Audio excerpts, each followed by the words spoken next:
Hello boys and girls, welcome to a new video, and in this video we're going to be chatting about how to fail your driving test. Mainly for the UK boys and girls, but if you're from the US as well, then I'm sure you can probably take a few tips away from this. So the UK driving test allows 15 minors and will still let you pass the test, even if you go up to 15.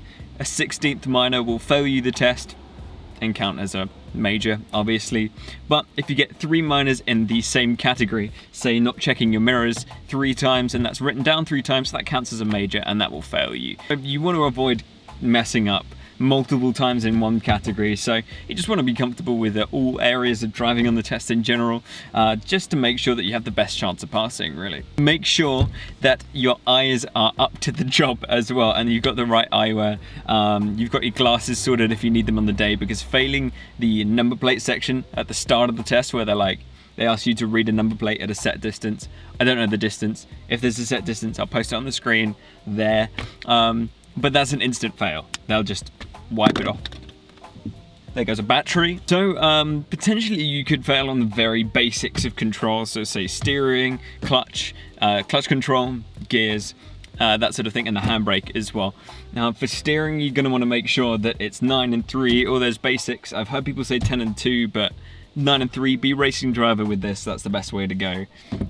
Things like looking down at the gears when you want to change gear to see which gear you're in and which gear you want to go in, that's going to mark you down big time in just their books in general, and they can get you for lack of control there too, because if you don't know where your gears are, you're taking your eyes off the road, and that's just something that you want to know anyway. Really unsure, if you come out of a gear and you're really unsure, just feel around, because you'll if you feel where neutral is, then you're going to know where everything is from there. So if you come out of a gear, say you're in third, you come out of a gear, you can feel around, you know you're in the center, you know there's 4th, there's 5th, there's 2nd, there's 1st, wherever you want there, it's there from the center, so that's a tip for me. When you're steering, they're gonna want you to do the shuffle method as well, not your crossing arms racing driver style, which is fine for the test, but if you wanna change when you get back into your car and you pass the test, then go for it. But on the test, that's what they're gonna require you to do.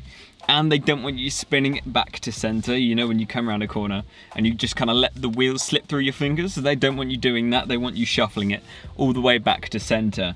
So you've got control all the time, which is fair.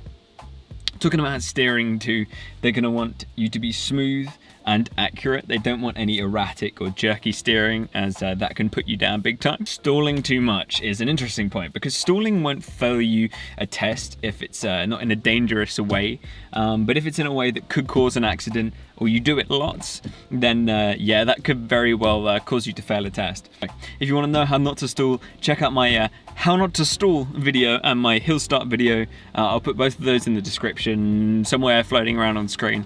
And you can go check those out if that really concerns you too. Interesting note is applying the handbrake too soon. I'm guessing that'll mean pulling the handbrake before you come to a stop. So basically handbrake turns and handbrake skids, avoid those. Not checking your blind spots and your mirrors properly is a classic when it comes to tests. Every time you pull off on the test, it's going to be one of those things where it's like checking over your left shoulder, mirrors, and then over your right shoulder. Making sure you look as well, not that it's an actual, just like you do the move to do the move. Actually use your eyes, and if there's someone there, don't pull out on them. You're going to need mirror checks when you come to a stop. If you brake and you come to a stop, they're going to want you to check your rear view mirror. When you change lanes, they're going to want you to check a blind spot, and when you turn left as well, they're going to want you to check the left mirror to check you're not cutting off cyclists and that sort of thing. Talking about cyclists are another point. Overtaking them on the test is kind of a controversial thing, because they want you to give them enough room, so say almost like a car's width between the cyclist, that there's no one coming the other way on the opposite side of the road if you have to go into the opposite side of the road to overtake them. Making sure as well that you're checking your mirrors, you're indicating before you overtake, and you're shoulder checking, because you'll be going over to the other side of the road, that sort of thing.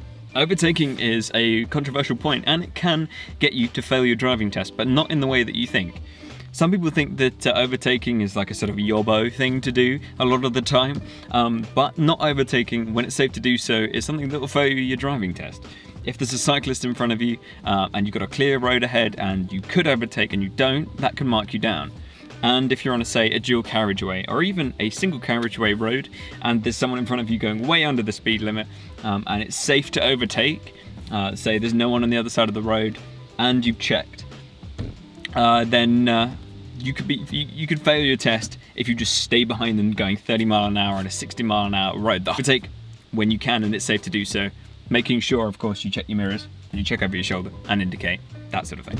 Keeping a good distance from the driver in front of you is a surefire way to fail your test as well. Tailgating is, one, it's illegal, and two, it's going to get you done on your test and it's going to fail you very, very quickly. Riding behind people, especially coming onto slip roads on dual carriageways and not overtaking or backing off to give people good distance if they're doing the speed limit, that sort of thing, then that's going to mark you down very fast.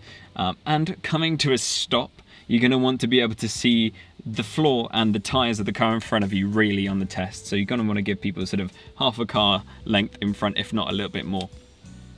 They don't like you stopping too close to the car in front because they fear that you might get rolled back into, which is not going to be fun for them, your insurance, or anything like that. Maneuvers are going to probably fail you a test at some point if you're not careful. There's something that just need to practice. I've got plenty of videos on those if you go and have a look in my link, and on YouTube as well. There's some fantastic ones from various YouTube channels. So make sure you do your homework on your maneuvers. We won't go into them too much in this video, but things like scraping and touching curbs are almost instant fails if they're bad enough.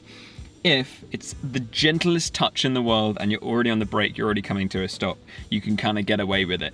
I did on one of my tests. I was already on the brakes and it was like the most gentle touch in the world and it wasn't a problem. As long as you're in control, you're not potentially doing damage, you're not potentially running anyone over, then you'll be okay. But make sure you get your practice in and you're not scraping. Then as well, if you park too far away from the curb, you're in the middle of the road after a maneuver, then that can mark you down too. But just make sure that you know you can redo maneuvers. As long as you're open with the instructor and say, I'm going to redo this, you check properly before moving off, you do blind spot, mirror checks indicating, then you can redo all of those and just try again until you get it right. As long as you don't take too long. Coming too quickly onto junctions, roundabouts, and all sorts of things like that will get you done for almost instant fails on your driving test, especially if they're seen as dangerous. So say if you pull out onto roundabouts too quickly with people too close around you, you can be done for that. Keeping in mind that you can be done for hesitation as well if it's obviously clear to go. Practice is the only way for roundabouts. When I was learning to drive, I hated roundabouts. As soon as I got used to them, I prefer them to normal junctions because you can just slip straight onto them, and it's just a part of getting that timing right. I have another video on roundabouts too, you can check that out.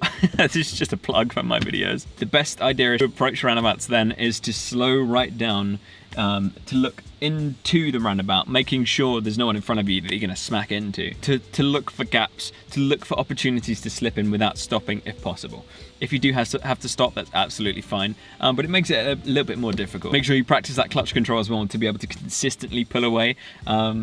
Semi-quickly if you need be as well. Say if there is a gap that's shorter than usual, make sure you're not pulling in front of people unnecessarily, but smooth, quick pullaways are something you need to practice. You need to give yourself enough time to stop and enough time to look into the junctions when you're doing this. On junctions as well, you want to know if it's closed or if it's open.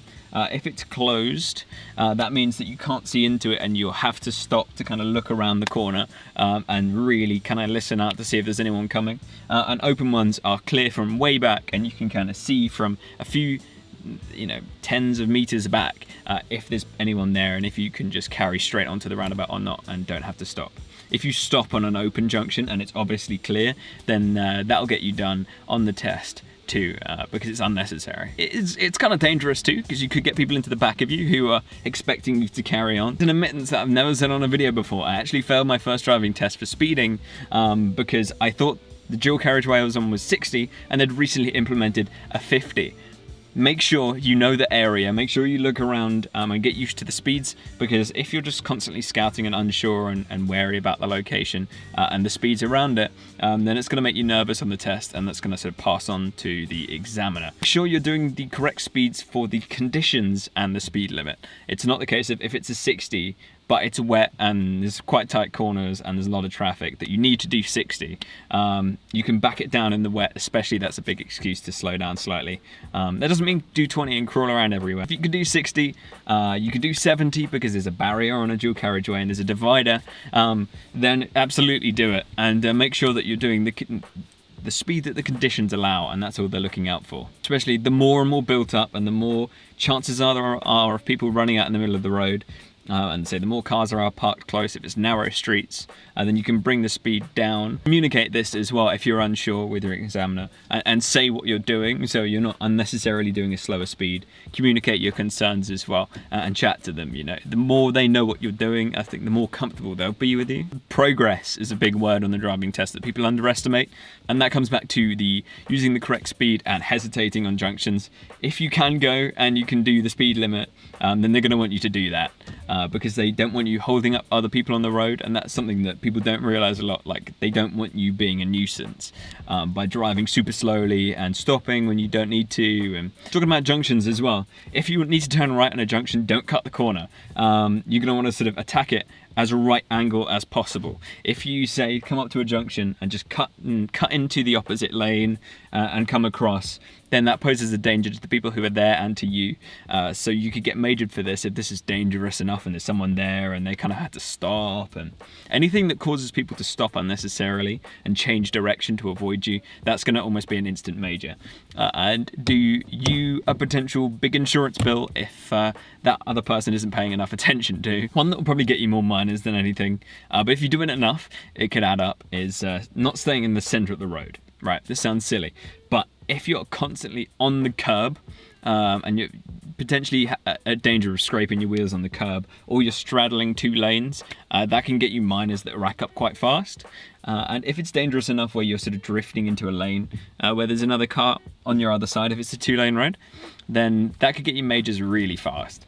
Keep in your lane, boys. And if you're going to change lane, make sure you're doing your mirrors and your shoulder checks and all those things. It seems really silly as well, but not knowing all the functions of, say, your indicators, your wipers, all the controls on your car when you need them will add minors onto your score, and that could affect it in the long run. So if you have a few minors, like 14 or 15 anyway, and then you mess, say, fumbling around for your wipers when you need them and things like that, then that could be the extra minor that could fail you your test. So again, know where all your controls are, know where your demists are, your indicators, your wipers, and all those basic things, because if you're fumbling, you're taking your awareness off the road, and they can mark you down for ancillary controls and not knowing the functions and what they do. One that was added fairly recently, that's kind of an interesting one, is eco-safe driving. That's basically talking about not revving the nuts off your engine constantly. So say when you're driving around at 40 miles an hour, leaving it in second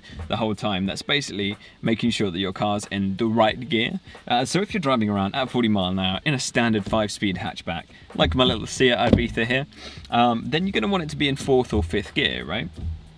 But if you need to accelerate, then you'll need to downshift beforehand in the right gear at the right time, and not revving the nuts off it when you don't need to be as well. Eco-safe, boys, we've got to save the environment, apparently.